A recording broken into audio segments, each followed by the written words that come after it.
the center with your host, DC Radical One.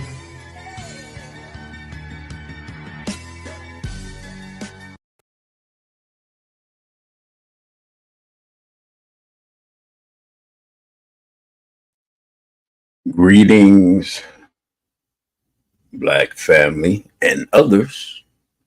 Welcome to On the Wake Up Radio. I am your host, DC Radical One, and you have entered the center. All right, here we go.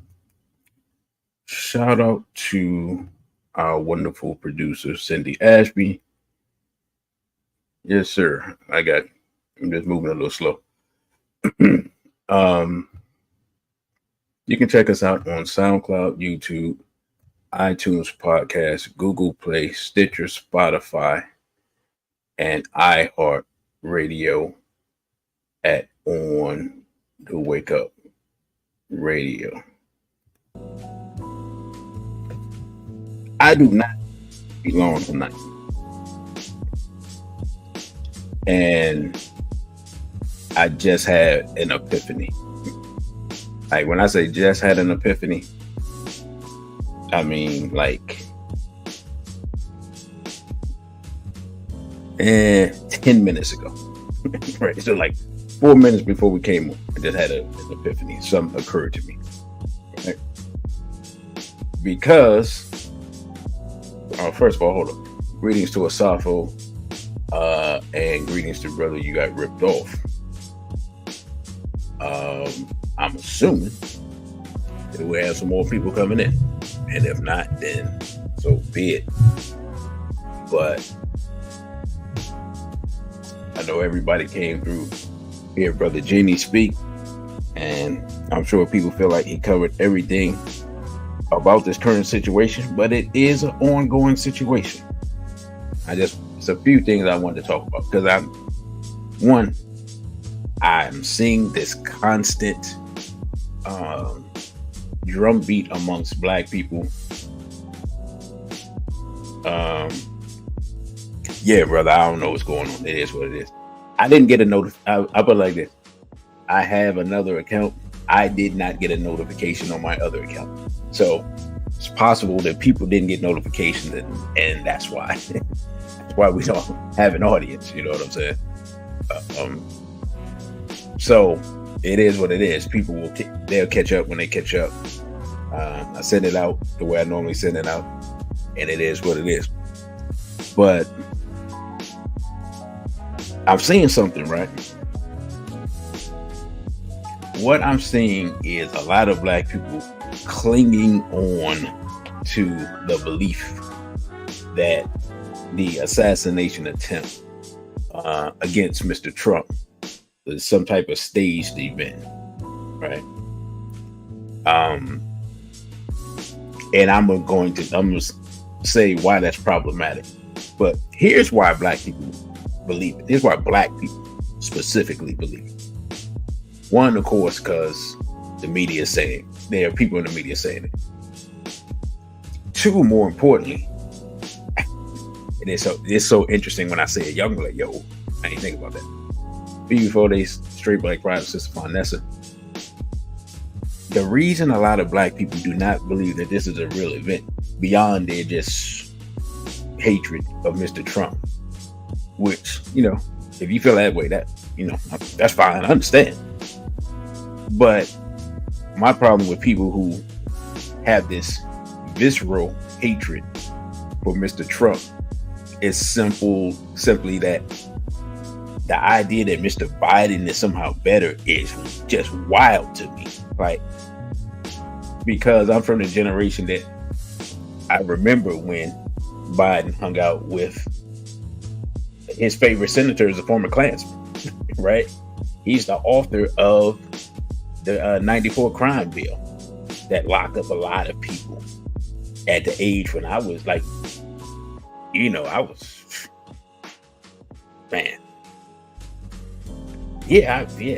guess I was maybe, college age, I guess. Right. So Biden has had a long history of doing stuff that is detrimental. Forget not being beneficial. It's detrimental to black people, right?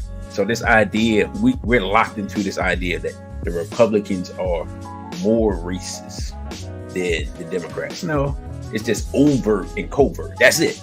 Like, you know what I'm saying? But what I realized, I was like, okay, why are black people locked into this thing that this didn't happen, and I guess that no one will try to assassinate Mr. Trump. And then I realized what it is, because I saw a post, and people were talking about, oh man, look, those actors, blah blah blah.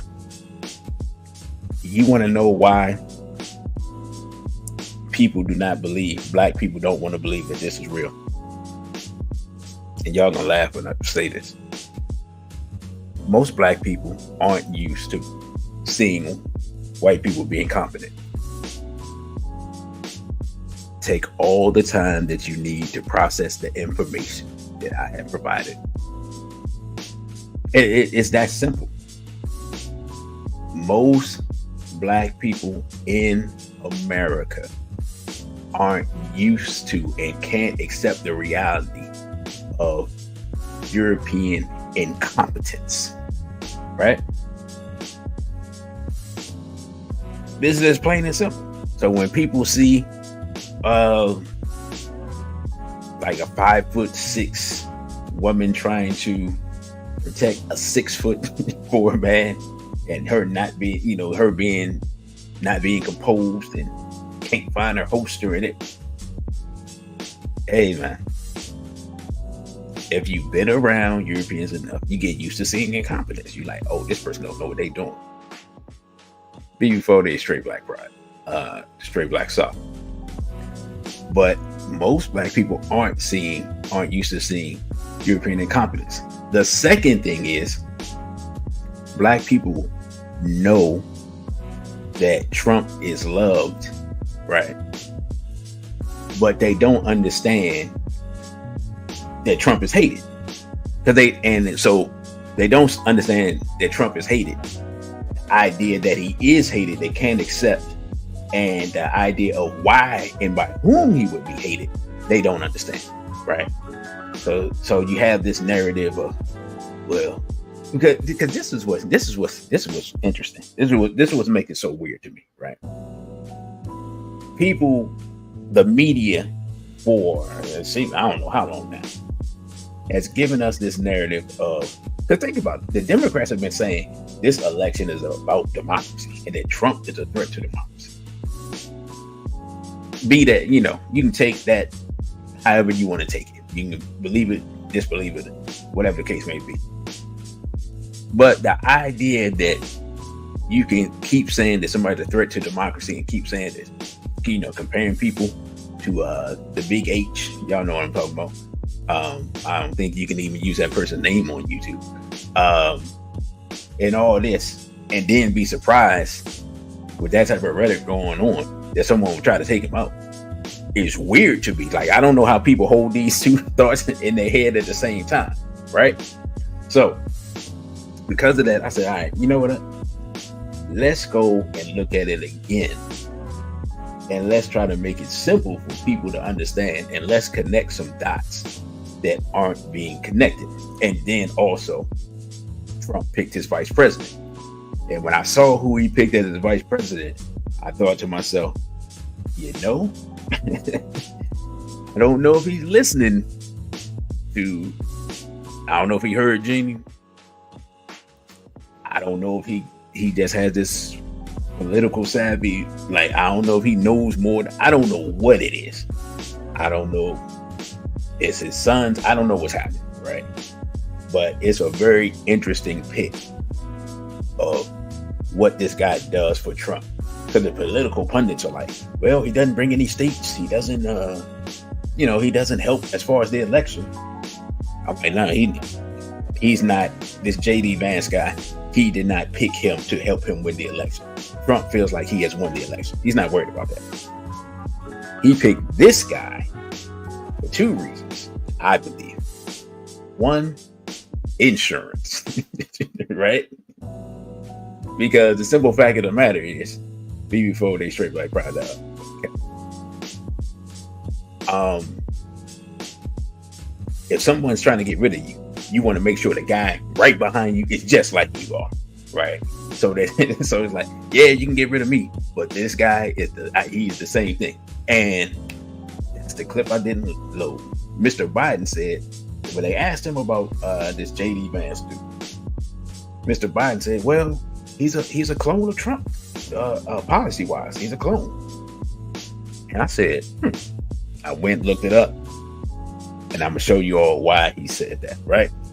So first of all, let's just look at this assassination as far as some details that have come up, and we'll go from there. All right. So new details emerged in Trump assassination attempt investigation, right? This is ABC News. It says after conducting more than 100 interviews, including the suspect's home and vehicle, tracking to his cell phone, FBI investigators were still searching on Tuesday for a motive that led 20-year-old Pennsylvania man to attempt to assassinate a former president. As fallout, I'm distracted by the ABC News that said that police shot someone near the convention. I guess that was today. All right, I'll figure that out later. As fallout continues on the security failure that led to the attempt on former Donald President's life, the Pennsylvania State Police said Tuesday afternoon that it was not responsible for securing the area where the gunman opened fire from on the rooftop 400 feet away from the rally stage, hitting Trump's right ear, killing a bystander, and wounding 2 others. Now let's start right here. Now we're gonna get into this, and I have a video where the person breaks it down. But somebody is in charge and responsible, right? Like when they stage these things, and I talk to people who are in this field, who, because of where DC is, they work with different agencies. Somebody is in charge. Okay. In reality, to be completely honest, Secret Service is in charge because, in essence, it's their event, right? So, what happens is, when you have these type of things, you form what they call an interagency task force, right? And then you have the area directly that the Secret Service is in charge of, which of course is the president and his movements and stuff like that. You have local law enforcement that has something that they're in charge of. And then you usually have state law enforcement who are in charge of like the roads and you know what I'm saying? Depending on how big they think the threat is, they may have stuff where they're checking underneath cars and all types of stuff, right? That's how deep it can get. And they may want to funnel all the traffic into one area, right? Now, in this situation, where you're out in an area where you don't have a lot of buildings, the idea that no one is responsible for securing a building, if you only got 4 buildings and you're building, a temporary like stadium structure, and you only got 4 buildings in the area, you simply secure all 4 buildings. Like, this is not rocket science here, right? You don't have to be a security expert to figure this thing out. So just the idea that, well, we wasn't in charge of that, and then somebody else looks and say, well, we wasn't in charge of that, is ridiculous. And it goes beyond incompetence because, what do you say, brother? You say, I'm not law enforcement. I am not law enforcement. What qualifies you to make this statement on security? We're going to get there, because we're not going to go on my word. We're going to let the experts talk. We're not going to let DC talk. You know what I'm saying? You know what I'm saying? But I will say, I am not law enforcement of any kind. I am not any type of intelligence officer or anything else. You know what I'm saying? Because if I start telling you how this stuff works, the next thing people will be telling you is, see, I told you he was an agent. He worked with Irritated Jenny. Right? You know what I'm saying? But generally speaking, because again, just Washington D.C. And if you hang out around enough people and you do certain things and you work in certain areas, you're literally going to run into military personnel. You'll run into different security personnel. You're certainly going to run into a lawyer. You know what I'm saying? Like, you go bump into a lawyer accidentally and don't even know it. So there's just certain people in this area that you just run into in life, right? And interestingly enough, this is true. If you can get a European to feel comfortable and he feels like he is, if you just let him talk, man, he'll spill all the beans on his field of expertise. You can learn a lot just sitting there, right? That's all I'm gonna say. You know what I'm saying? I'm gonna tell you like this: in this city, the bartenders and the strippers probably know more secrets in Washington D.C. than the agents. Just to be completely honest, right? You know, bartenders and strippers, they tell you all types of stuff. And weirdly enough, the Uber driver, you know. But anyway, I digress. Brother got me off track. Now, it says an exclusive interview with ABC News, U.S. Secret Service Director Kimberly Cheadle confirmed that local police were present inside the building at the same time the shooter was on the roof firing at Trump. Let's stop right here. Can we say something real quick? Can we say something real quick? Okay. Basic general security protocol for my days in the Nation of Islam. If you're securing a facility, right, whether it's the mosque or a church or wherever else the person is speaking, even if let's say it's multiple buildings, right? So say they have that building is in essence their headquarters for this mission. Task force is taking place in there.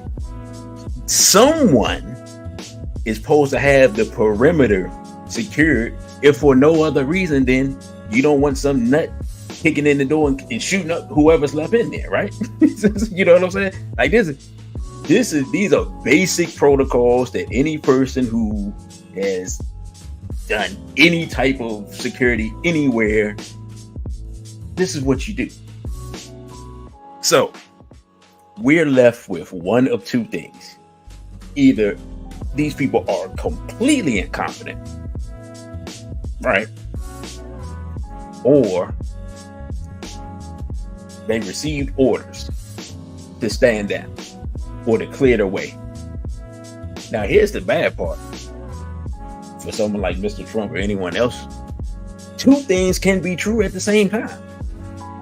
There can be enough incompetence and corruption, BB488 to 777-9311. There can be enough incompetence and corruption in a particular department that you can reasonably point and say, "Oh, we just messed up," and have people overlook the fact that somebody inside was part of a concerted effort to make this event happen, right?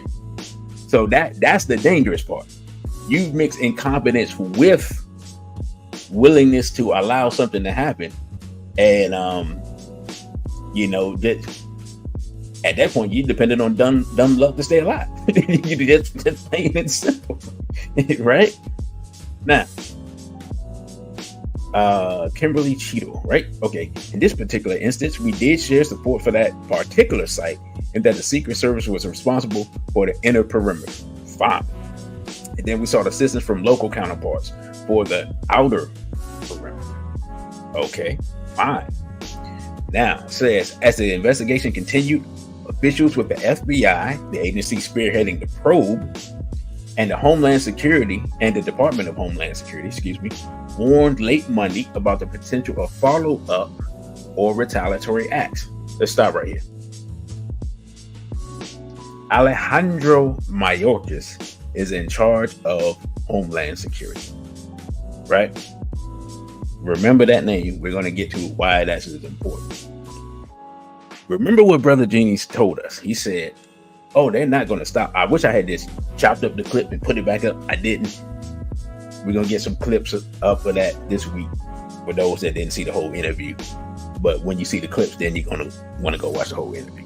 Oh, by the way, if you haven't seen it, remember to watch it as soon as you can, because I'm not sure that's going to be up that long, right? But I'll put it up somewhere else. Now, they're telling us now that we can expect retaliatory acts, right? And I'm going to talk about that at the end of the show. And we can expect for people to continue to try, in essence, let me read it again. So I'm not putting words into it. It says, we cannot rule out the potential of follow-up and retaliatory acts.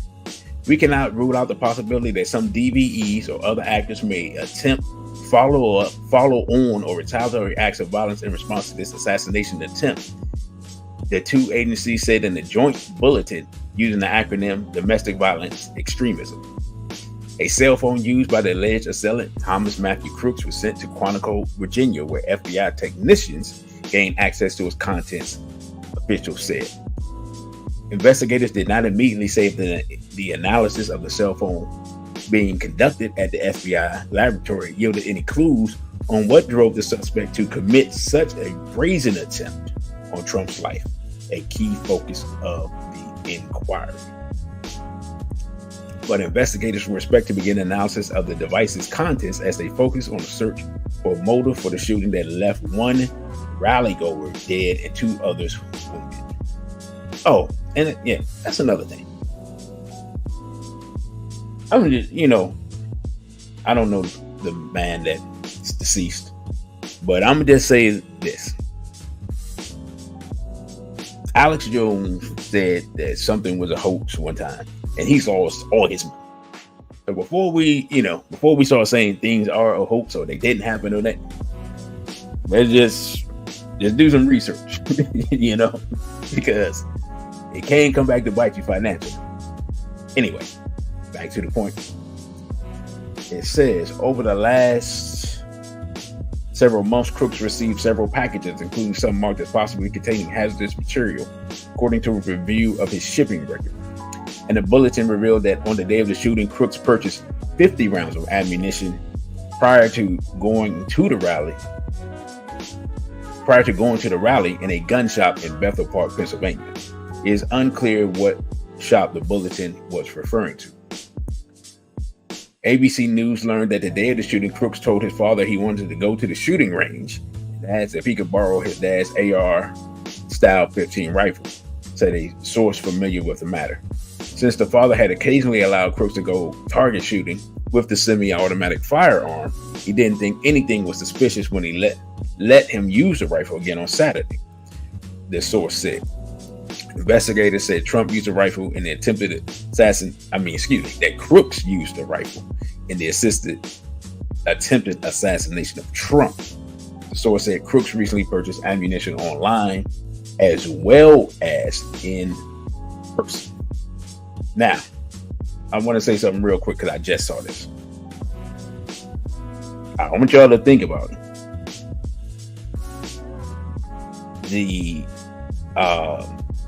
In essence, Department of Homeland Security and the Secret Service are looking either incompetent or in on it, right, at this time. Brother Irritated Genie has put out that who he thinks is involved, small hats. Right before I came on, I see an article that's talking about that the government received intel that Iran there was some type of threat from Iran towards Mr. Trump. I'm just gonna say this. I haven't seen that intel. Have no way to see that intel other than if they publish it. All I'm gonna say is don't let that distract you from who has the most to gain, because we're going to talk about it. Right now, again, they keep saying that the motive is unknown. Um, Law enforcement have also been canvassing local gun shops in the Pittsburgh area for any information they can glean about Crooks' ammunition buying habits, both purchased in store and shipped online. Those shops include Allegheny Arms and Gun Works in Bethel Park, roughly a mile from the Crooks' residence. As a responsible member of our community, it is our prerogative to cooperate with law enforcement every way, Allegheny Arms said in a statement to ABC News. We are thankful that Mr. Trump was not assassinated, and our hearts and prayers go out to all the victims of this horrible incident. Out of respect for the ongoing investigation and those that are affected, we will not be making further statements. They got a lawyer to draw that up for them. Smart of them. FBI investigators have conducted nearly 100 interviews of law enforcement personnel, event attendees, and other witnesses as they work to get to the bottom of what transpired at the rally. The FBI has received hundreds of digital media tips, which include photos and videos taken at the scene, as we continue to review incoming tips. Now, basically, they're saying that they don't really know why. It said, we don't know his opinions or affiliations. We don't know whether he had help or support or if he communicated with anyone else. Remember that part. They said, we do not know if he had help or support. Trump was about 10 minutes into a speech at an outdoor rally Saturday afternoon when shots rang out, followed by screams. The former president clutched his bleeding right ear and dove to the ground as Secret Service agents swarmed him, the FBI said in a statement late Sunday. A bystander, 50-year-old Comparatore, excuse me for butchering this name, who worked as a local volunteer firefighter, was killed while trying to protect his family from the gunfire, according to Pennsylvania Governor Josh Shapiro. We talked about Josh Shapiro earlier, who called Comparatore a hero.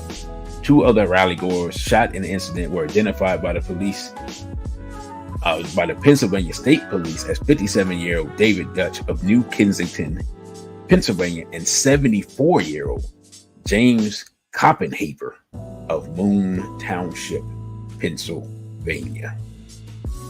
So, let me say something real quick. All right. Whoops. Okay. Say something real quick. I just want to say this. And I want to say this specifically to Black people. Please understand, we are very fortunate that Mr. Trump was not seriously injured and or killed in this incident. Now, the intelligent question for you to ask is, for DC, what this got to do with Black people? The shooter was this random white guy, and we didn't have nothing to do with it, and blah, blah, blah. And here's what I'm going to say. Let's just be honest. A lot of our people, and for reasons that are, there are some legitimate reasons, but a lot of our people have a visceral hate of Trump, which, if we had a visceral hate for both or all, everybody involved, including Kamala, I can understand. But there seems to be this visceral hate for Trump that we don't have for Biden, even though Biden has, he's disrespected Black people multiple times. So that part I don't get. Right? If Mr. Trump were assassinated, a large contingent of our people would be making memes, making jokes, saying disrespectful stuff, celebrating online, and so forth and so on. And the reality of the situation is that as Elijah Muhammad told Malcolm X 60 years ago, the people love this man. Regardless of what we think about him, let's just be honest. A significant number of white people love Trump. In addition, those are the type of people are armed and will use them and are waiting to use them, and who the number one target that they're gonna have. If he was killed by this white guy, are they going to just run out and kill? Would they have run out and killed that guy's family? Yeah, maybe. But would that been sufficient to assuage their bloodlust brought on by their grief? No, absolutely not. So then, who are the people that they're going to want to kill after they get whatever vengeance or retribution that they can get? It's black people. Look, it's plain and simple. The media is going to show black people keying it up, laughing and joking, because the media is controlled by who? The small hats. And then those people who love Trump were going to go and kill black people. This is the main reason why I did this. I'm doing the show live. Because I got to speak to warn the people from what could happen. Because number one, they're going to try to. I fervently believe they're going to try to kill Trump again. And the repercussions of that for us, even though we won't even be involved in it, are dire. So somebody has to say it and put it on the table. So at least you can say,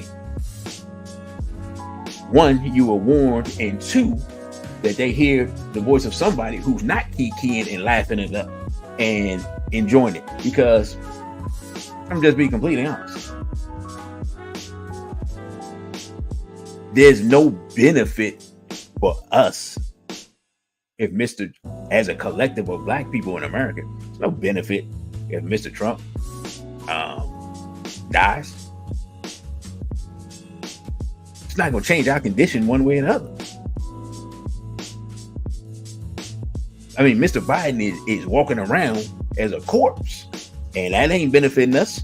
So what makes you think that it's going to be something to celebrate and laugh and joke about? We are in a very serious time. We're in a time where, as I put on Instagram and Brother Jenny's talked about years ago, we're in the middle of a battle between white nationalism and Zionism. And the only problem is the white nationalists are angry and armed, but they don't know who the enemy is. So they're going to take it out on the first person they see or the people they like the least. And unfortunately, that happens to be us, because everybody has been taught to hate black people. And if you don't have anybody to tell them who the enemy is, we're in trouble. I just put it like that. Plain and simple. So I had to get that off my chest. I had to put that in the atmosphere, because we don't really understand the position that we're in right now. We could be in a good position, but the position we're in, if we're going to be a bunch of buckethead Negroes, is a bad position. So I'm be completely honest. I wish Mr. Trump good health and strength through the election, because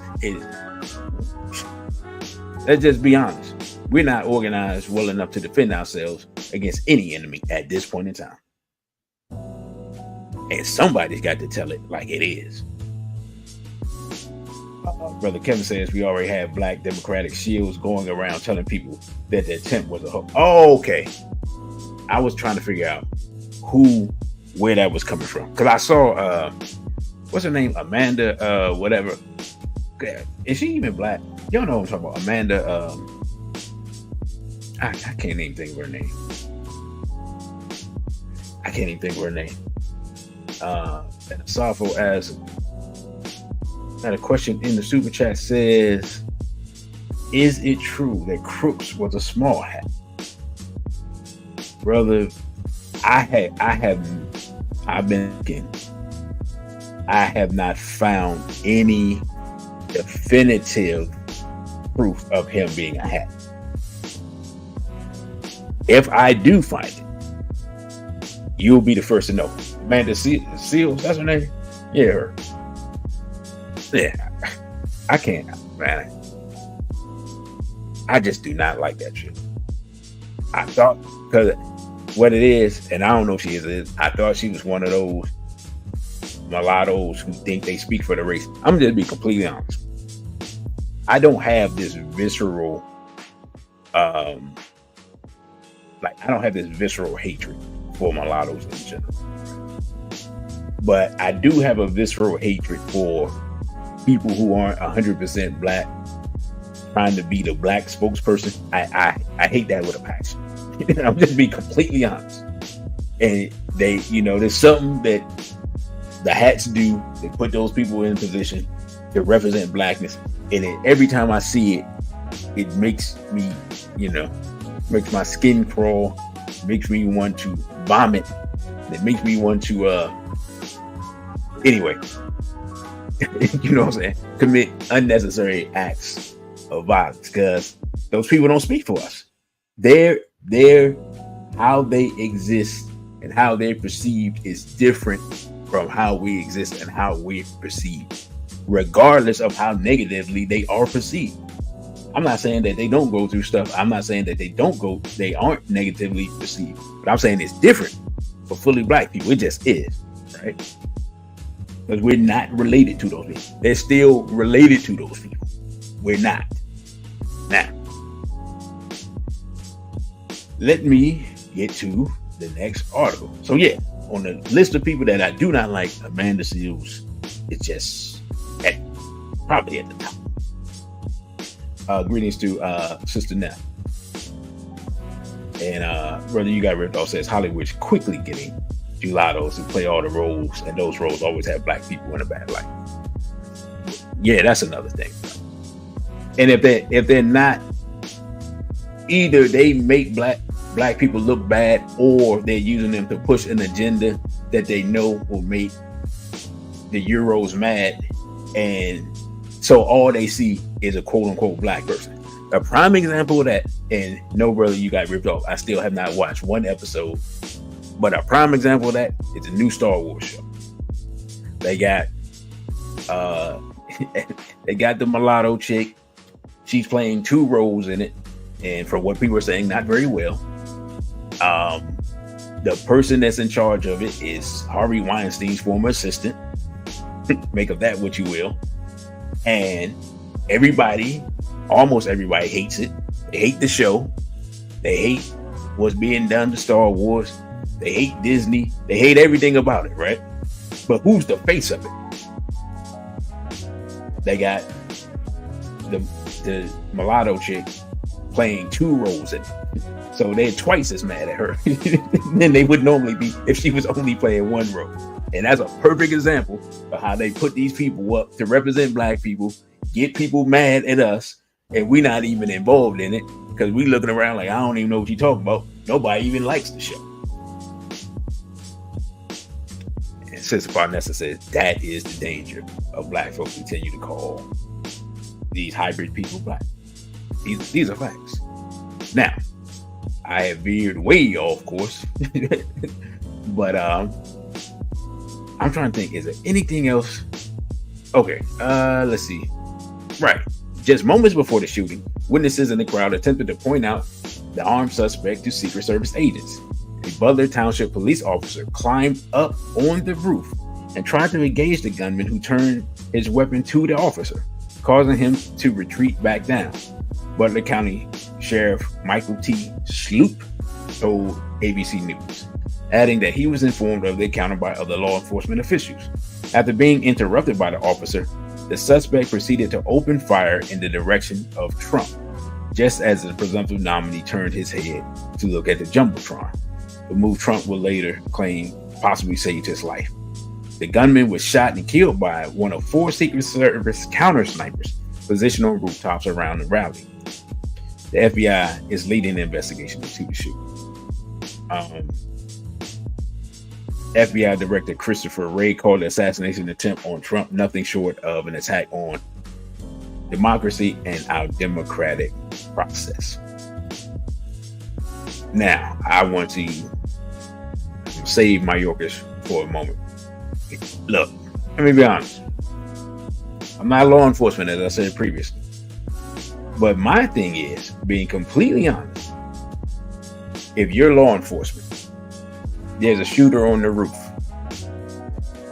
right?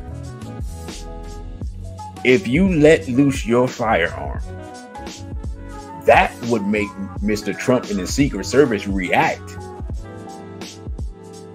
And he could have prevented the shots even getting off.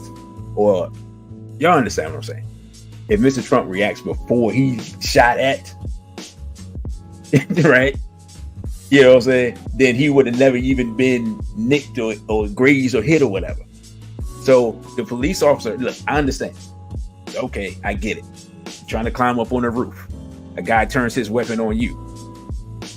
But my thing is, why are you climbing up on the roof without your firearm at the ready? If someone has already told, I'm presuming you're climbing on the roof because somebody said, hey, there's a dude on the roof with a gun. So you don't have your firearm ready? Like, what? I don't understand that part. Hey, there's a guy on the roof with a gun. Okay, cool. I'm gonna go on the roof. Number one, where's your backup with you? Number two, how did you not say, hey, we got a shooter on the roof? Whatever direction, north of the state, or what, you know what I'm saying, whatever direction it is.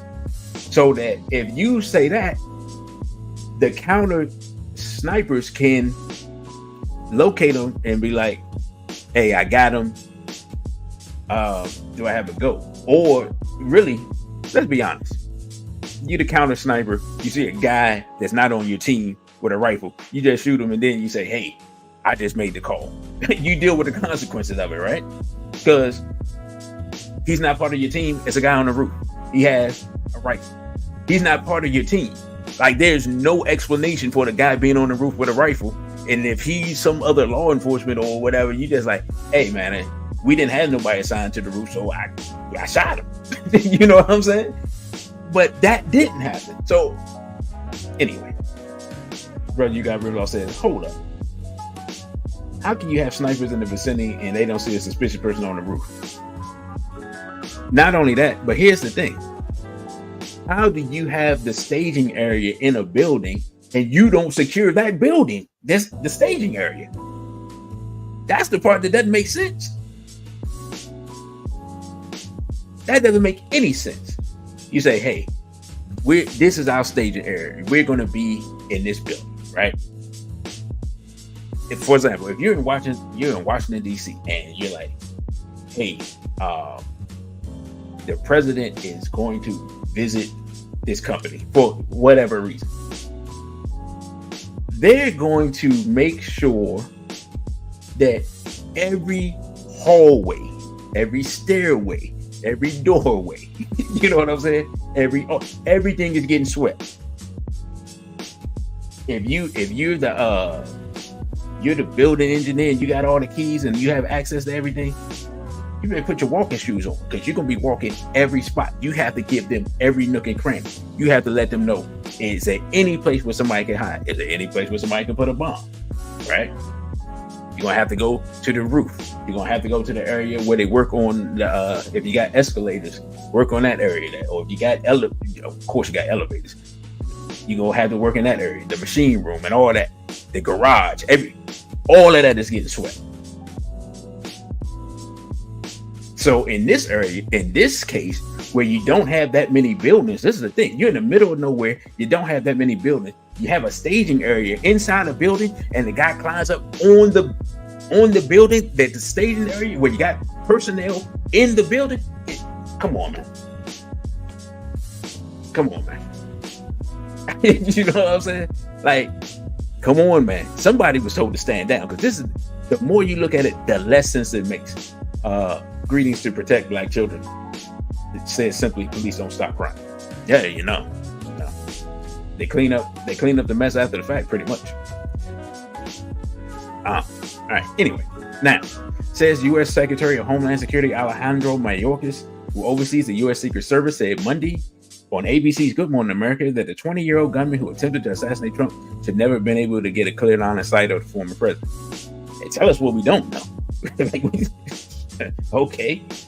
George, a direct line of sight like that to the former president of the United States should not occur. Man, I mean, anyway. Mayorkas said an independent investigation announced by Biden on Sunday is already underway with a focus on the motive of the alleged gunman identified as Thomas Matthew Crooks, who managed to get on the roof of an agricultural building about 400 feet away from the stage where Trump was speaking, investigators said. We have to learn everything about the assailant, who of course the Secret Service neutralized. We're going to really study the event independently and make recommendations to the Secret Service and to me so that we can assure the safety and security of our protectees, which is one of our most vital missions in Secret Service. Mayorkas said it is important to have a quote-unquote independent body outside the Department of Homeland Security for the integrity of the investigation and conclusions reached and the recommendations made have the full confidence of government and the American public.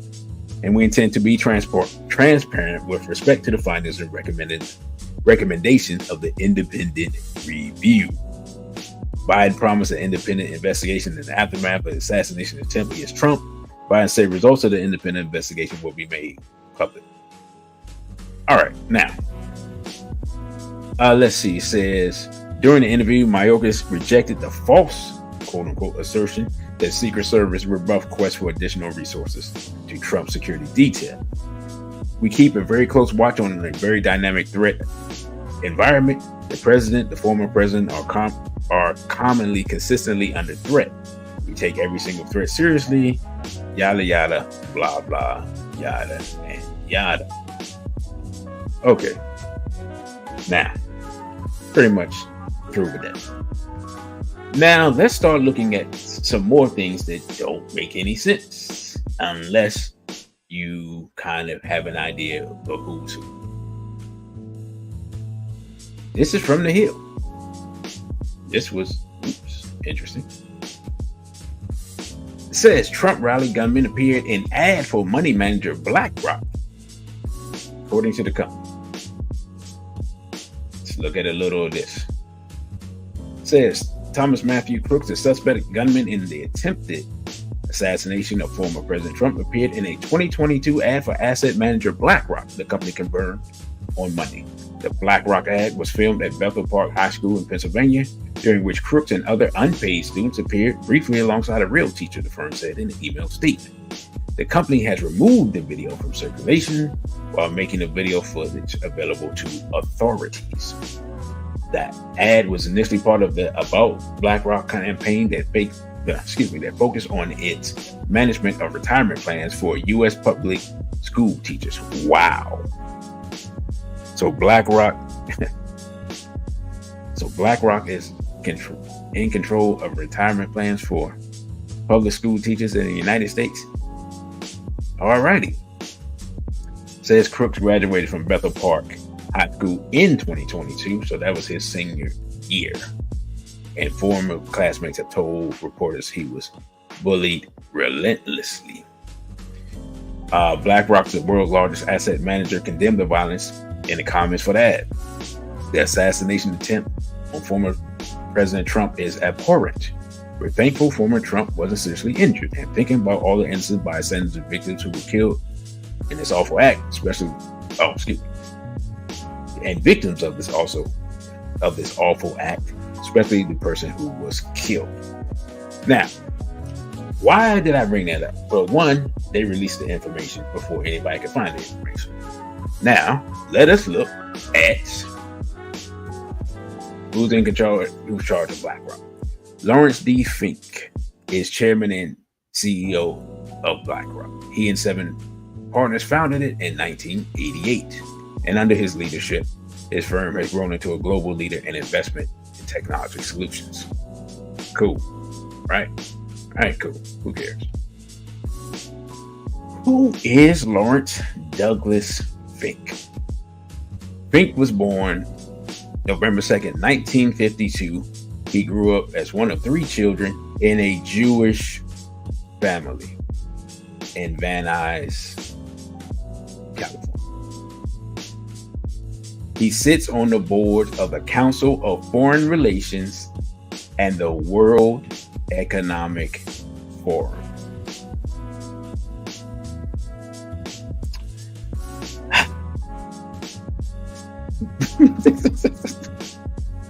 I had peace and blessings to Brother Crow. Greetings to Lee Clinton.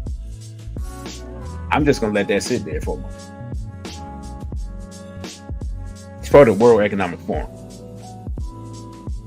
and the Trilateral Commission. I mean, not the Trilateral Commission, excuse me. Council of Foreign Relations. Right? We know that both of these institutions are part of the administrative wing of the one world government. There's absolutely no reason, right, that we would think that such a person would represent the interests of the people that want Mr. Trump removed, not from office, but from the planet. And then this mysterious 20-year-old who has no social media print that we have seen. What 20-year-old doesn't have any social media imprint left and has no social life and nobody knows him except his family? And then he, some mysterious way, gets access to a building to be able to make an assassination attempt on the former and probably future president of the United States. And yet he happens to have connections to BlackRock. Listen, I'm just saying these things are weird. You know what I'm saying? I'm just saying these things are weird. Now,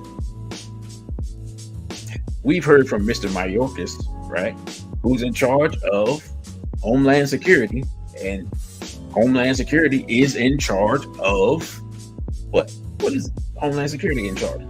They're in charge of Secret Service. Let's look at Mr. Mayorkas real quick.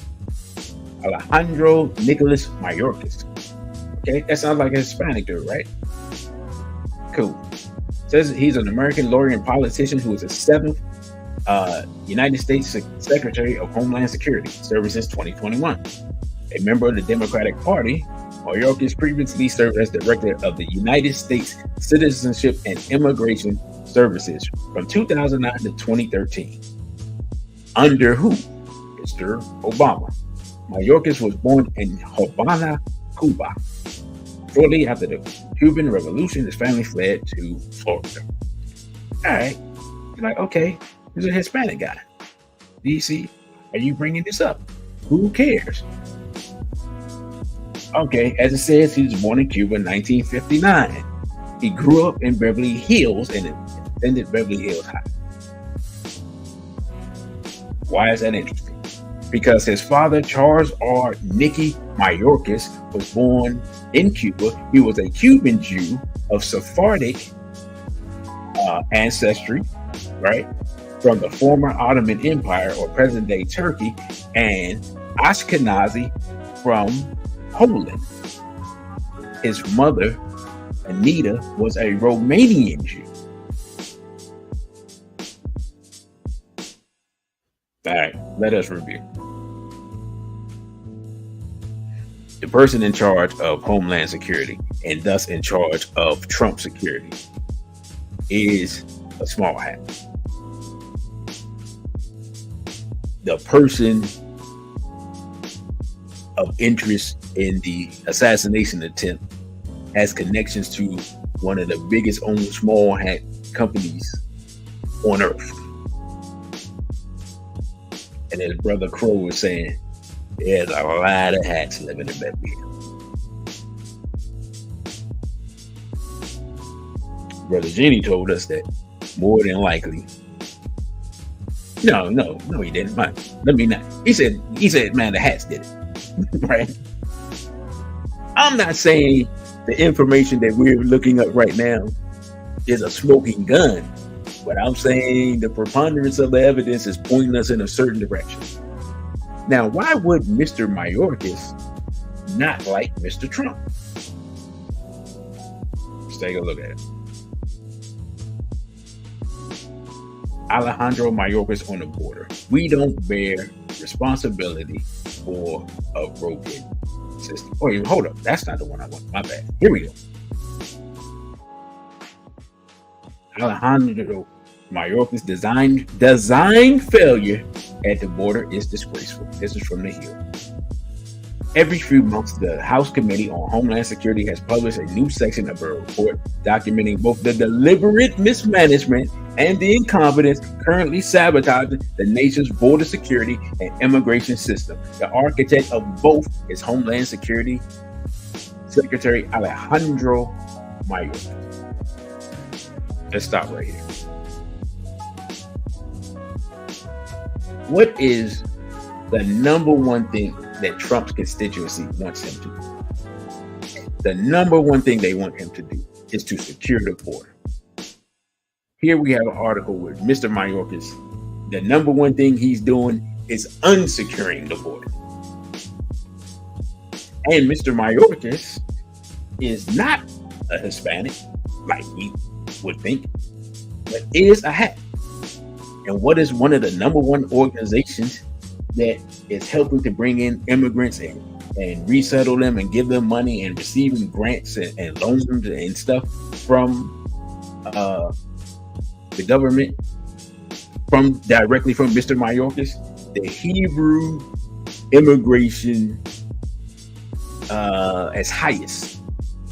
And you know what? I'm gonna bring them up shortly. But here's what I want to do real quick, because I have forgot. I have digressed so far from what I want to do. One, I want to show the clip again of the assassination.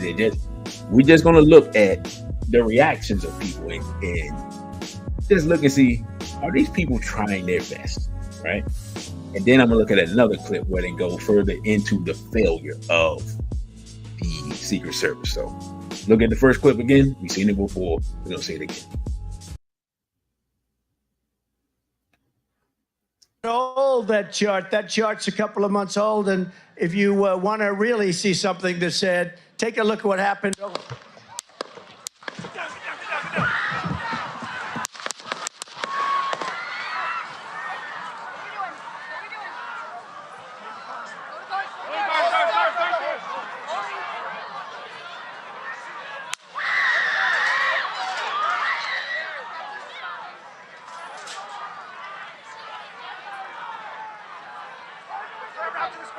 Moving to spare. Hold. When you're ready. On you. Ready? Move. Up. Move. Go. Up. Hawkeye's here. Hawkeye's here. Moving to spare. Spare, get ready. Spare, get ready. We ready? Down. Down. Are we good? Shooters down. Are we good to move? Shooters down. We're good to move. Clear. We're Let's clear. move. We're clear. Let's move. We're clear.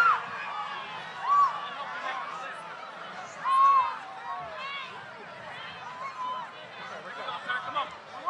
Let me get my shoes. Let me get my shoes. Got you, sir. I got you, sir. Let me get my shoes, sir. Hold that in your head, it's bloody. So we gotta move to the bus. Move to the bus. Let me get my shoes. Okay, my shoes down. My shoes. Watch out. Wait.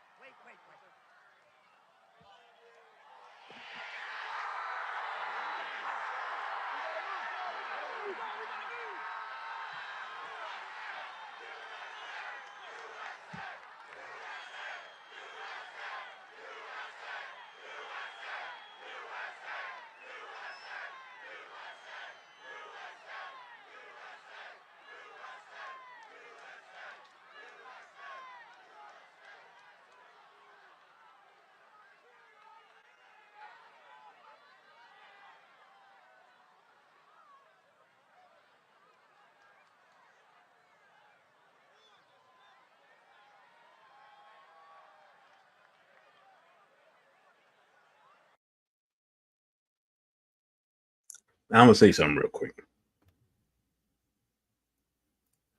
Trump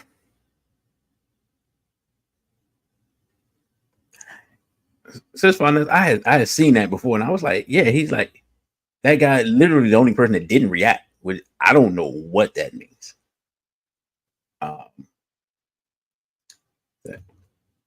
you notice the dude directly in front of Trump in the white t-shirt MAGA hat never flinched when the shots were fired. Yeah, I don't know what that is, that he didn't react. But I'm going to say something. Well, number one, Trump won the election right at that moment, right? Right at that moment, he won the election. Two, I always tell y'all, and I know people be thinking I'm crazy, that Trump and Tupac's personality are similar. Even they're just different. They're different people from different places and so forth, so on. You know, different races and everything. Trump putting up his fist was his FU to whoever he thought tried to take him out. Right? That's just his personality. Before they, Brother Tony. But the people saw that, and that's going to make them rally around him more. Right? And I just realized as I listened to that, oh, if you listen at the end, after the barrage of fire, there's like one or two shots at the end. I just realized that was the snipers returning fire, like way after the fact. Right? It's just weird how they were delayed when you got 3 or 4 counter snipers. I can't remember. Was it 3 or 4? I can't remember. And they let that guy get off that many shots. Just anyway, now we have that clip. But now I want to go into the clip that just breaks down the whole complete debacle, right, of Secret Service failure, which I'm just going to say it. Excuse me. I don't normally say stuff that I can't prove. I cannot prove this. I believe that someone would, or someone's there were told to stand down, and then the reactions that came were the reactions of people who were there to do their job, right? Some people were there to do their job, and some people were not, just based upon the preponderance of the evidence and how everything's going down. So we'll watch this clip. It's a longer clip, but just goes into the whole debacle of this situation, which, again, the preponderance of the evidence is telling us that not only is there incompetence, but there's some people complicit in this, what you could argue is going to be an ongoing criminal conspiracy against the former and probably future president of the United States. So I would just say to Mr. Trump, hey, beef up your security, right? So, all right, let's check this clip out. It's the Secret Service's biggest crisis in decades. How did a 20-year-old gunman climb a rooftop with a rifle and fire shots at former President Donald Trump from less than 150 yards away? Shooters down. Are we good to move? This is a colossal failure for the Secret Service. The Secret Service isn't just responsible for the safety and security of the protectee. They're also there for the safety and the security of the people that are showing up to these events. So this is tragic all around. Here's what we know about the security gaps that led to the assassination attempt on Trump. Yeah, look, there he is. In a video taken by a bystander shortly before the shooting, the gunman, Thomas Matthew Crooks, could be seen crawling on a roof as people were heard pointing him out. Dangerous people. Criminals. We have criminals. We have... And a witness told the BBC, the police are down there running around on the ground. We're like, hey, man, there's a guy on the roof with a rifle. But those alerts, if heard by any officers, didn't seem to make it up the chain back to the command center. That's a massive communication failure. When I was overseeing sites, we would have Secret Service agents right next to police with police radios. If there's something that's going on, boom, everybody knows instantly. Quite frankly, if the detail had known there was an armed person climbing up on a roof, They would have evacuated the president right away, no questions asked. Beyond that, the Secret Service said it relied on local law enforcement to secure the building that crooks climbed. Typically, Secret Service and local police operate together in concentric circles. Closest to the principal, in this case Trump, are teams of highly trained Secret Service agents. In the middle perimeter, there's usually a mix of Secret Service and local law enforcement who might cover portions of the motorcade and any pre-event screening. And in the outer perimeter, security largely falls on local law enforcement. In Butler, the building the shooter climbed was technically outside of the rally venue, and the Secret Service didn't sweep it. It fell through the cracks, which still falls to the Secret Service because it means nobody checked to make sure the plan was in fact implemented correctly. According to the Butler County Sheriff, right before the shooting, a local officer climbed onto the building and saw Crooks, but dropped to the ground when Crooks aimed his rifle at him. In an interview with ABC News, the Secret Service Director Kimberly Cheadle said local officials were inside the building when Crooks scaled it, but said, "The buck stops with me. I am the director of the Secret Service." There are also questions about why counter-sniper teams located behind Trump didn't take out the shooter earlier, even though they appeared to be facing in his direction. Once the shooting started, they had rounds on target almost instantly. So that tells me that that shooter had come to their attention, and they were in the decision loop. The investigations into what went wrong will also focus heavily on what happened before the event even took place. The Butler rally was announced by the Trump campaign 10 days ahead of time, which experts say gave the Secret Service plenty of time to do site advance planning, and potentially even eliminate the line of sight from the building where the gunman was perched to Trump's stage. In this situation, you actually had an event site that was being built. So they're there to find out what the dimensions are going to be, what the stage is going to look like, where it's going to be located. And then based on that information, they are then looking at potential threats, including areas of high ground, and how to best mitigate those threats with the overall security plan. Former Secret Service agents say the buildings near Trump's stage in Butler would be a glaring risk and not something that could have been missed by advance agents. We lost a president in 1963. How did it happen? Man up on a roof with a rifle. And guess what? The protocols that went into place from 1963 until this day is that we prioritize high places because we understand a man with a rifle, woman with a rifle, whoever with a rifle, if they have any level of expertise, they can kill a president very quickly. One thing law enforcement experts say was done correctly, despite widespread criticism on social media, was the evacuation of the former president after he was shot. The reaction from the shift inside that inner perimeter was very quick. And as it's happening, if you listen closely, you can hear the instructions to former President Trump to get down. And that is so that they can cover him effectively. That was done very well. I got you, sir. I got you, sir. Let me get my shoes on. Hold that in your head. What you can't hear is what's being said to the agents through the radios from the command post, maybe the counter sniper team, because there's other things going on. So they're going to do what they're told. And if they're told now it's safe to move, then that's what they're going to do. Well, experts say it's not ideal from a security perspective that Trump stopped to pump his fist.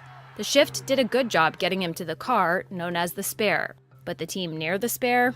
They were clearly confused. You could see it. You can't hide it. They didn't know what to do.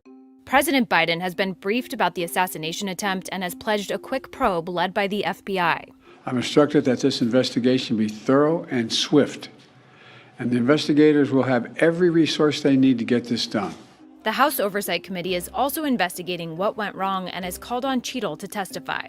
In a statement, Cheadle said the Secret Service is working with all involved federal, state, and local agencies to understand what happened, how it happened, and how we can prevent an incident like this from ever taking place again.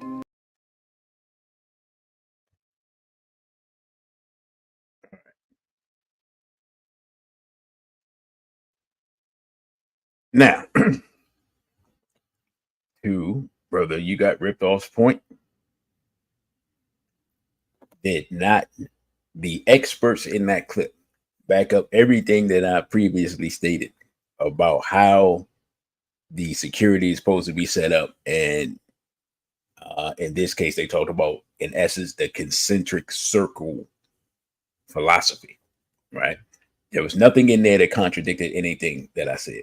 What I said, I knew before I ever found that clip, right? I just say it's either a massive failure and massive incompetence, or there are people complicit, or both. Now, next, we're going to get to Mr. Trump's response. And I believe that his picking of this person is directly related to what happened. This is Mr. Trump's nominee, or his pick for vice president. This is J.D. Vance. And on the right is Mr. Trump's son, one of his sons. This is Mr. Vance with his wife. And this is his book, Hillbilly Elegy. Now, there's two reasons I'm focusing on Mr. Vance. And since Vanessa says, Darren Muhammad says, at the end of the day, stay out those crowded spaces and places, especially in a time like this. And especially if you're like one of the few Black people. The reason I'm bringing up Mr. Vance into this discussion is for, number one, in essence, Mr. Vance is now the future of the MAGA movement by being handpicked by Mr. Trump, right?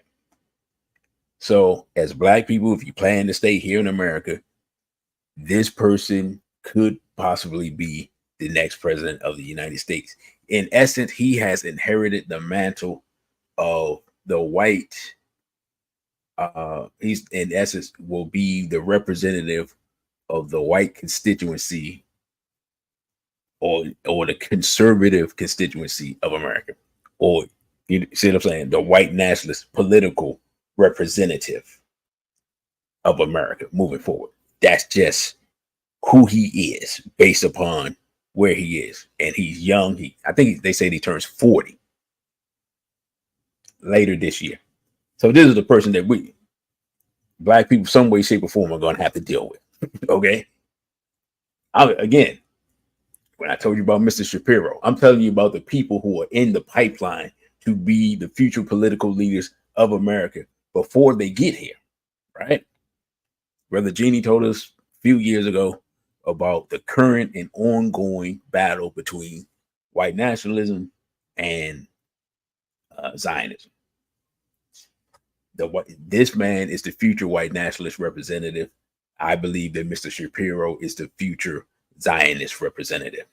We have to know all the players on the board in order to move wisely in a situation where in reality, civil war could break out at any time, because there are people who are trying to engineer in essence, the fall of America, while also trying to engineer a war between America and Russia. Right? So, specifically, there is one specific there's a lot of reasons why he picked him. One, he picked him because he's young. His sons like him. Trump's sons like Vance. He's gone from never Trump to MAGA loyalist. There's one thing that Trump likes, is loyal people. Let me see. Brother Crow says, NOI has a great security team when it comes to protecting Minister Farrakhan and his ministers. I'm not sure about now, but at one time, they were the best unarmed security force probably on earth. I'm just being completely honest. And you can say I'm somewhat biased because I was trained by some of those people, right? You know what I'm saying? But yeah, like it's serious. NOI security at one time, I mean, them brothers are serious about their job, and they do it with a religious fervor that you just can't find anywhere else, right? So anybody that knows about black people and religion, when black people really believe in something, when they believe they're protected by God, yeah, those not people that you want to go against if you can help it, right? Now, it says during the hold up, payment. I think I messed up. All right, who is J.D. Vance really? That's a question that's dogged the 39-year-old senator from Ohio along his peculiar path to power, which began in 2016 and the publication of his best-selling memoir, Hillbilly Elegy, and culminated this week when former President Donald Trump selected him as a running mate for the 2024 election. During those 8 years, Vance has undergone a dramatic, in the eyes of his critics, highly dubious political transformation from blue-collar bard and self-described never-Trump conservative to a hard-edged MAGA loyalist and dogged defender of the former president. Vance says he's had a genuine change of heart about Trump. His critics say he cynically molded himself to the times. To be completely honest, I have no idea which one is true. I'm just saying he has been put in place to inherit the mantle. That's the only reason I'm talking about.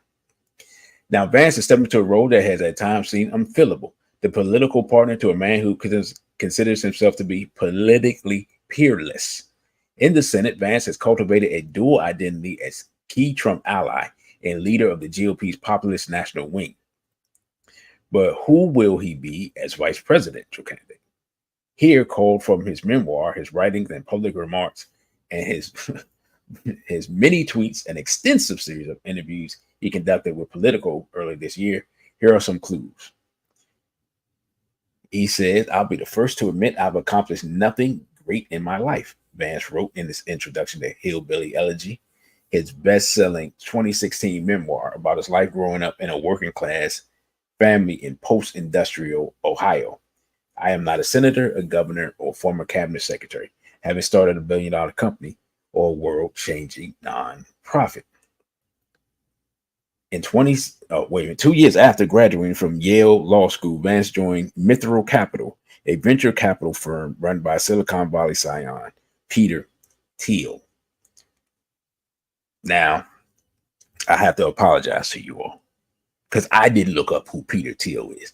And I'm sure I need to look up who Peter Thiel is to get a better handle on who this guy is, because he's somewhat of a political chameleon, right? It says after that,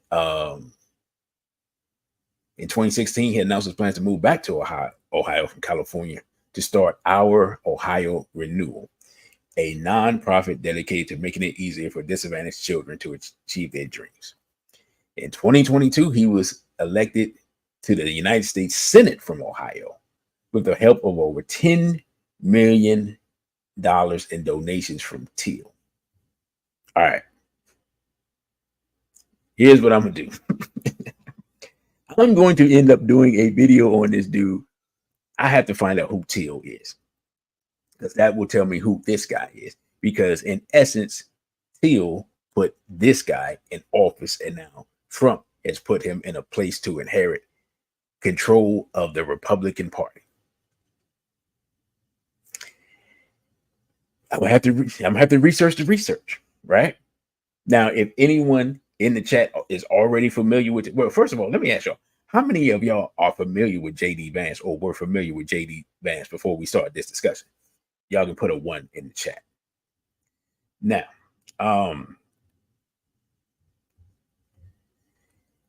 he says, reflecting on his first encounter with Thiel, Vance wrote, "Thiel articulated feeling that I was obsessed with achievement in itself, not as an end to something meaningful, but to win social competition. My worry is that I had prioritized striving over character, took on a heightened significance." He says, striving for what? So basically, He's saying that this person is very okay. I'm gonna tell you what it's like. When I encountered Baba Baruti's work, right?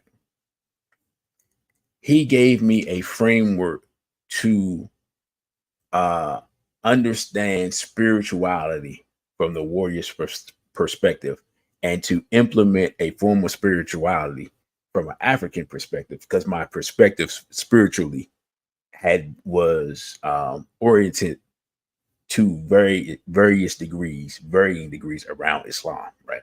And so Baba Baruti's work helped me alter my worldview on that. Basically, what this guy is saying is he wanted to be successful, but had no purpose in achieving that success.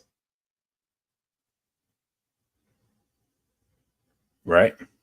Brother Saw says he's a venture capitalist, helped fund Facebook in its infancy. Okay. I'm just gonna say, sounding a little hattish. So I have some work to do, right?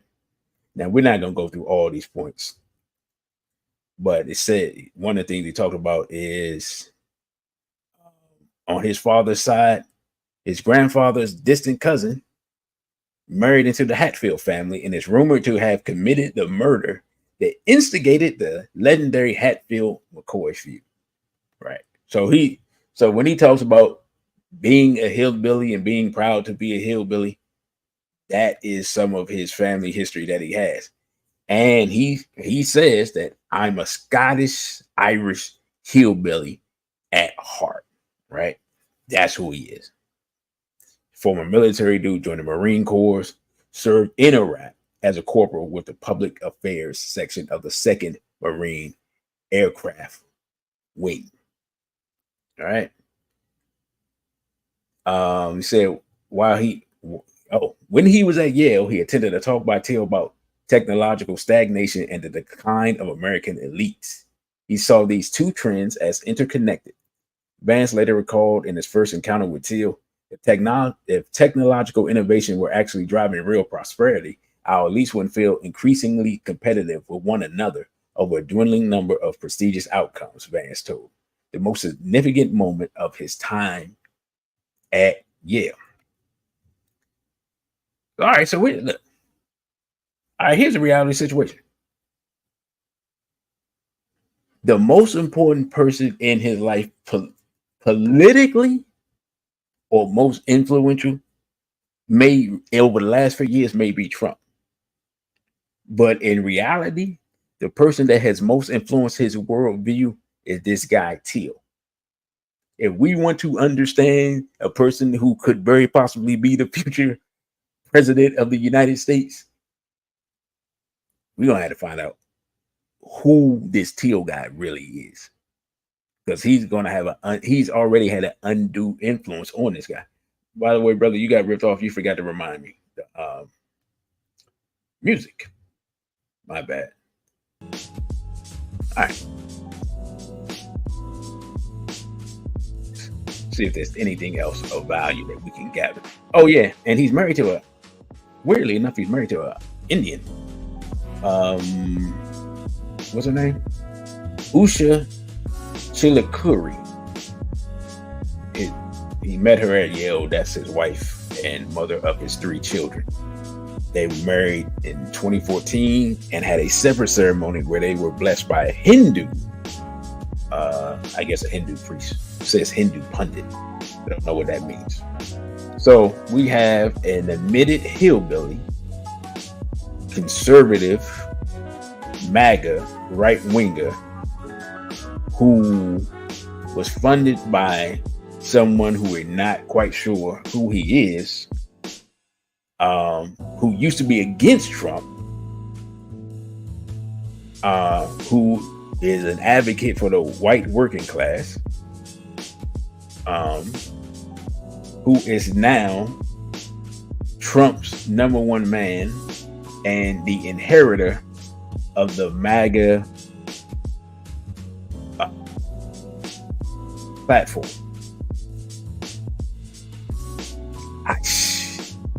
It's just interesting. Now, this is gonna be the last thing because I'm ending and closing it out early. It says the inside story of how Trump chose J.D. Vance as his running mate. Once a critic, Vance repositions himself as a faithful ally eager to defend Trump on TV, carrying the torch for a younger generation of MAGA figures and fight for voters in the Midwest. Says with the clock ticking to the Republican National Convention last week, Donald Trump met privately to discuss his running mate search. The conversation quickly turned tense when the former president indicated he was leaning towards Doug Burgum, until recently the largely unknown governor of North Dakota. But someone whose low maintenance, no drama personality would never threaten to outshine Trump. That's when Donald Jr. and Eric were like, no. Basically, Don and Eric went bat bleep crazy. Why would you do something so stupid? He offers us nothing. Wow, that's frank talk, man. They were basically all like, man, JD. Trump ratified his son's recommendation on Monday, selecting Senator J.D. Vance of Ohio as his vice presidential candidate. Trump called Vance with the news 20 minutes before announcing it on social media, a source familiar with the call. Wow, that was quick. That's not a lot of time for you to process what's going on. In choosing Vance, Trump made a different calculation than he did in 2016 and leaned fully into his MAGA base. Back then, he looked to his daughter and her husband, the more establishment-friendly Ivanka and Jared Kushner, small hat, for strategic advice. This time, his red meat-throwing sons have a more central role. And instead of going with a longtime traditional Republican like Mike Pence, Trump chose the MAGA warrior Vance. The next generation's push was amongst the factors that elevated the 39-year-old Marine Corps veteran, less than 2 years into his first Senate term, over more seasoned politicians like Burgum and Senator Marco Rubio. Interviews with more than 20 sources familiar with the closely guarded process reveal a decision rewarding youth loyalty and the ability to reinforce Trump's strength in the industrial Midwest states he lost to Biden in 2020. Biden's policies have devastated the working class family. Jai Chabria, an Ohio-based strategist who has been with Vance since the beginning of his young political career. I wonder, is that an Indian person as well? Anyway, there's probably not a person in the Republican Party who can speak to the issue better than JD. While Vance's selection illustrates the ascendancy of younger right-wing leaders like Charlie Kirk, who also pushed for Vance to be chosen, it carries risk for Trump. Vance, who turns 40 next month, will be the third youngest vice president if elected. He has a history of hard-line positions on issues like abortion, and he has a reputation for hot rhetoric at a time when national leaders, including Trump, are urging cooler heads in the wake of assassination attempt on Trump last week in Pennsylvania. The other finalists had different strengths and weaknesses under consideration and weaknesses that hurt their chances. Rubio, a foreign policy wonk who speaks Spanish, was seen by many as the contender most capable of bringing more Hispanic voters and suburban women to Trump's coalition, but a handful of complications torpedoed his chances. Rubio and Trump both live in Florida, posing a potential constitutional hang-up unless one of them established residency in a different state, and even then raising issues that made campaign officials nervous. That was Rubio's main obstacle, two people familiar with the process said, but the sources did not say Rubio would have been chosen without the Florida issue. Burgum, a former software entrepreneur, had come out of nowhere as a top prospect after running his own long shot campaign for president. He endorsed Trump on the eve of the Iowa caucuses and became a trusted surrogate. Trump's wife, Melania, was a Burgum fan, according to a source close to the former First Lady. His personal wealth could have been an asset. Though two sources close to Burgum say he never asked to help self-fund a Trump-Burgum ticket, and he never offered. But Burgum's signature last year on a bill that banned nearly all abortions in North Dakota emerged as a liability. Trump, like Burgum, has said that abortion is an issue best left to states. When it came to his state, Burgum enacted a law stricter than the one Florida Governor Ron DeSantis signed, and Trump called it a terrible mistake. Now, let me stop right here real quick. Here's what we don't understand about the abortion issue.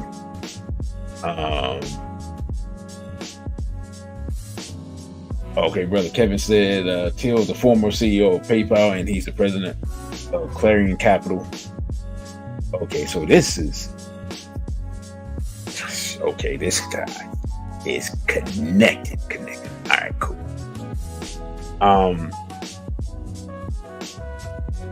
So here's the abortion issue that we got to understand. If we look at the demographics of America, are changing, right? Europeans understand that. White nationalists and realistically Republicans, their ideology is really white nationalism, just in a political form. The job is to maintain the power that they think they have that's already been usurped, but they don't know, right? And to maintain not just the power, but to maintain the power, the status, and maintain their numbers here, right? Because the power and status is connected to the numbers. So that's why abortion is such a big issue. Because that, if you look at everything that conservatives advocate, it's really about self-preservation, right? So, anti-abortion, because they're not reproducing enough, and you let immigration, you let too many people cross the border, they don't look like them, they don't share their values. What is the other major thing that Trump is about? And Trump isn't big on the abortion thing, but he's not really for it. It was one other thing, but I forgot. But anyway, it'll come to me hopefully before I get off. But all those things are about preserving, in essence, America, right? Even the foreign policy is isolationist. Because why? We don't want to have to send our sons to go die over there because we're not producing enough people here already. Even their stance against the rainbow thing is a self-preservation thing, right? And that makes perfect sense. That's what we have to understand. Even their opposition to us, they see as a self-preservation thing. The simple fact of the matter is we have to get them, and Trump has made this calculus, by the way, to see, look, do we like each other? No. In this day and time, considering what's going on, is it beneficial for us to go at each other with a whole invasion coming across the border and a possible war in Europe and all this other stuff going on? Absolutely not. Not for either one of us. Neither one of us benefit. We both lose. That's just how it has to be put on the table, right? Now, in regards to J.D. Vance, and I wanted to say it real quick, there's one reason. All this other stuff is great for Trump. All this stuff, loyal, MAGA, this, that, and third, so forth, so on. But there is one thing that he stated that makes him the perfect person for Trump in a situation where he's trying to keep breathing, right? I'm going to just show this clip and then we can talk about it. Because there's one position that they agree on and that Vance is beyond Trump on. There's only one of relevance, right? So let's put a pause on the music and run this clip. As China and Russia strengthen ties in a shared challenge for the West. But it could also become a point of friction, even fracture between allies if Donald Trump returns to power. His new running mate sees Beijing as the biggest threat, not Russia and its war in Ukraine, even though support to Kyiv is a top priority for the UK. This is what J.D. Vance said before Moscow's full-scale invasion. I think it's ridiculous that we're focused on this border in Ukraine. I got to be honest with you, I don't really care what happens to Ukraine one way or another. And here's the potential future vice president this week. I think what President Trump has promised to do is go in there, negotiate with the Russians and Ukrainians, bring this thing to a rapid close so that America can focus on the real issue, which is China. That's the biggest threat for our country, and we're completely distracted from it. Speaking to Sky News, Britain's Defence Secretary tried to maintain a united front when asked about J.D. Vance's views. Is that a position that you agree with? My point to you is this. A NATO summit last week in Washington, for the first time, 32 nations together, bigger, stronger, more unified, with Ukraine involved, all standing together and stepping up support for Ukraine. For Ukraine, there's alarm, but not despair. I wouldn't say that there is such an atmosphere, in Ukraine that we believe that Trump, as the president of the U.S., will stop, supplies of the aid to Ukraine.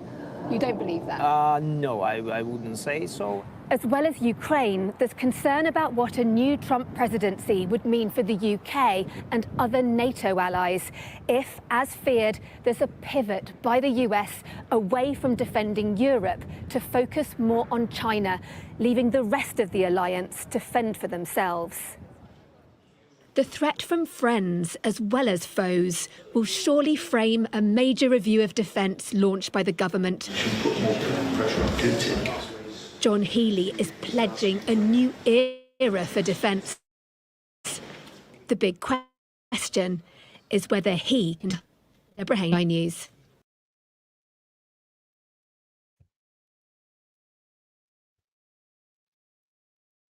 Now, Mr. Vance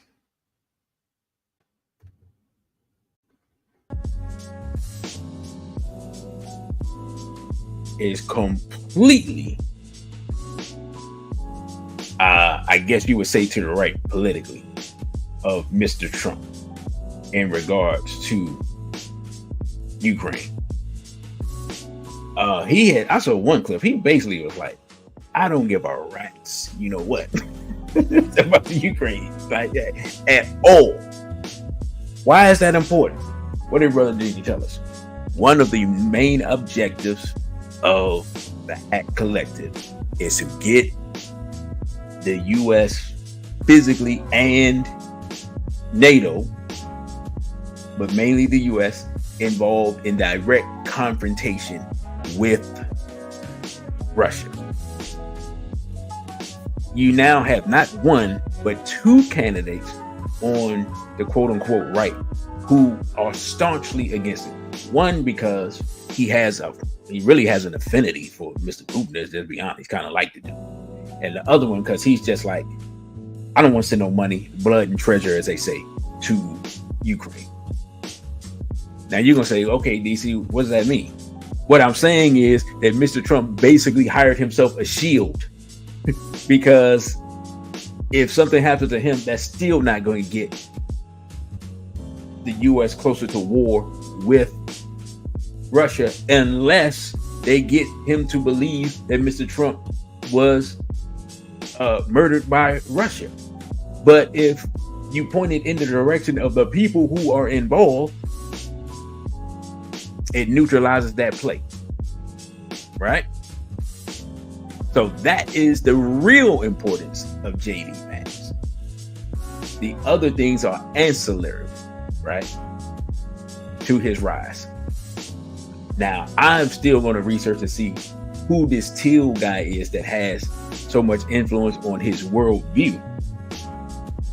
Just make sure that that's not a hidden hat, which it probably is, because when you talk about the type of money he's got as a venture capitalist. Weirdly enough, I'm gonna say this, it's gonna sound crazy.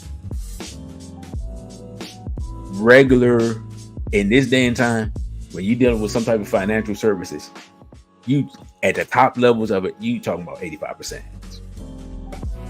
Regular Euros do not have the type of money and power in certain fields that we think, because we just see the person like, oh, okay, random white guy. It's really not that way, right? So I just wanted to say that before we close out, I have to emphasize this again for black people.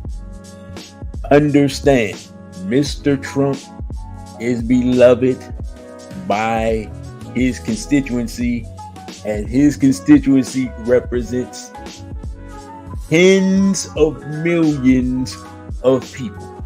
Right? And I want you all to understand, if he stops breathing, what we can look forward to, and then we're going to close out. This is just a reminder for those who hadn't listened. By the way, I forgot to mention, you can follow me on Instagram at dc.radical1, on Twitter at dc_radical_one, the OTW2 with dcradical1. You can donate via Cashapp at $DCRadical1, and you can email me at dc.radical_1 at protonmail.com. Now, let me put the stakes back on the table for those who don't understand why just blatantly saying something disrespectful for Trump is not beneficial. Let's just check this clip out, and then we'll be ready to close up. If he loses again, what does that mean to you? I think we're going to be in big trouble if he doesn't win. I really am. I can't imagine Nikki Haley running the country. She gets very upset when she's being questioned about her daughter being on TikTok. She blew up at a debate. If Biden gets in again, it's all over. It's all over. In what way? We're going to be in World War III. If Donald Trump were to lose again, what do you think that would mean? I think it would mean that people are starting to have a voice. I think people are waking up and realizing, the people are realizing, enough people have been hurt financially. I think it took a lot of pain. It took people realizing they're starting to look and ask the questions that need to be asked. No, I'm saying if he were to lose again. What would it mean? I'm afraid I'll be honest with you. If I worry about civil war and I fear that's what they're pushing us to. I fear they're really, truly pushing people to extremes. It's an age-old military tactic: polarize, divide, and conquer. And I feel like that two-party system is really doing a pretty good job. Do you think President Trump has done well to not polarize, or do you think he's been among the polarizers? I think that from knowing the real history and knowing that both political parties wanted him to run for years, and he didn't want to run. He told them he wouldn't run unless the country needed so bad a strait that it needed such economic straits that it needed a businessman, and it needed one. People are fed up with the investigations after They want to see something, and that's what they liked about Trump. He made promises and he kept them. If Trump were to lose again, what would that mean to you? It would depend on actually what were the results. If he lost again, like last time. Well, if he lost like last time and they stole it from him, I would be very upset. But if he lost because the people just didn't actually vote for him, but Joe Biden isn't going to win fair and square. Who's going to vote for Joe Biden? People only vote for Joe Biden as revenge against Donald Trump. But look at where Joe Biden has gotten us. The country, young people like me can't afford homes. We're told that we're going to own nothing, be happy about it, live in the pod, eat the bugs. That's what they want us to live like. We're not going to live like that. We're going to dedicate ourselves to making our country great again for everyone, even if they don't like us. Even if they think that we as America First Trump lovers, they think that we are racist, evil, mean, bad, and nasty. But no, I want to make this country better for everyone, and that's what we're going to do. And that's why I voted tonight for Trump, and that's why I'm here. So you think the election was stolen last time? It was definitely stolen. Well, it wasn't definitely. Even in 2022, I was in Arizona at the time. The way that they had in all the Republican precincts, they had lines out the. It's so obvious what they're doing. It's so obvious. The information is out there. I know that, the information is out there. That's what I have to say. And where is that information? It's out there. What about you? What would it mean to you if Trump were to lose again? Oh, I would personally be devastated. And primarily because of all the domestic issues that are happening. The non-domestic issues, the wars, and the foreign countries will try to take advantage of it in a massive fashion. and I'm concerned about that. Now, I'm biased. My son's a Marine. He's a pilot, so he's going to get drawn into it, and if there's not a strong leader, everybody's going to be in trouble. If President Trump were to lose again, what would that mean for you? I'd be heartbroken. I would. I think he did a great job there. I really do. I mean, I volunteer at a Toll Street mission, and our numbers used to be 35 people twice a week. We are now up to 100 people twice a week. The food prices are through the roof. Who would you blame that on? Would you blame that on this administration or on the pandemic, the condition we're in right now? Who would I blame it on? I would blame it on the administration, okay? Some of the things, I don't know. I feel very bad for him. I will be honest with you, for Biden. The man is dementing. I'm trained in dementia. I see things that other people don't see. And quite honestly, sir, it's elder abuse. If he were to lose again, what would that mean to you? I would fear for our nation in terms of foreign policy, economic policy. I have kids and grandkids. The policies, that and laws that are passed today will have effects for, years, decades, and generations. And we're not going in the right direction.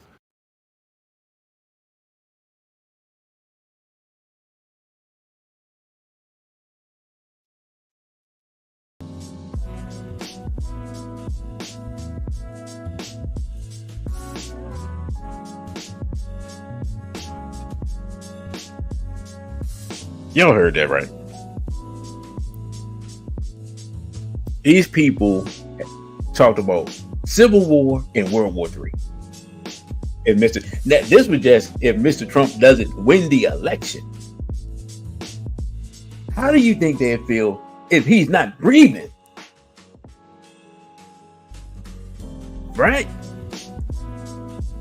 So I'm just telling black people straight up, just stay out the way. Move out of the way of this conflict. We don't have to say, I know we've been trained to just, hate Trump no matter what. And that's fine, because I ain't telling you to love him. I'm certainly not telling you that. Right? But you certainly shouldn't be loving Biden.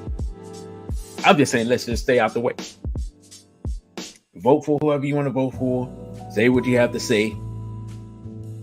But simply be wise at a time where at any moment something could happen that could change the course of history and could send people, could make these people go crazy because of grief and anger. Because I don't care who you are, how well trained you are. There's approximately 50 million black people, and there's approximately 250 million Europeans. And probably 150 million love Mr. Trump. Right? I'm just keeping it as real as I can. It's beneficial for us at this day and time that he keeps breathing. It'll be more beneficial if he understands who it is that is opposing him and why.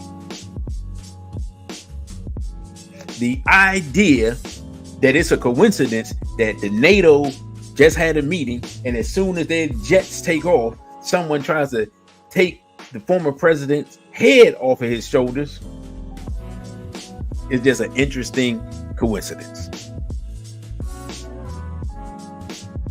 The fact that they passed bills in order for him not to be able to withdraw from NATO is just an interesting coincidence. The fact that Ukraine is being ruled over by a homosexual Zionist, and that many people, including World Economic Forum and others, have backed this man, even though they say that Ukraine is one of the most corrupt countries on earth. It's just a weird coincidence. So to Mr. Trump, I say, hey, your inner circle has been compromised. Much like that clip from the new Marvel movie that's coming out next year. Weirdly enough, they came out the day before the attempt on Mr. Trump. Right? Watch the people around you. Understand who your enemies are. Those small hats that you love so much are not your friends, and they want you dead. And America has a problem. It's been corrupted and turned into Western Israel. These are the facts. As for black people here in America, aggravating and antagonizing people that we don't like, to make them want to destroy us more, even though their real enemies are the hats, is not very intelligent. So I just had to get that off my chest. Had to let the people know that. That's the only reason I came on tonight. I hope you all have gained some valuable insight and some information and some wisdom from tonight's discussion. And we have some turbulent times ahead for America, for the world, because of this possible World War III situation, and for black people in America and black people on the continent, as we see what's going on with the Sahel and with Kenya. And we're going to see more places become inflamed, right? As revolutionary fervor takes a hold of Africa. Counter-revolutionary steps will be made against Africa to try to neutralize that. So with that, brothers and sisters, I thank you all for listening.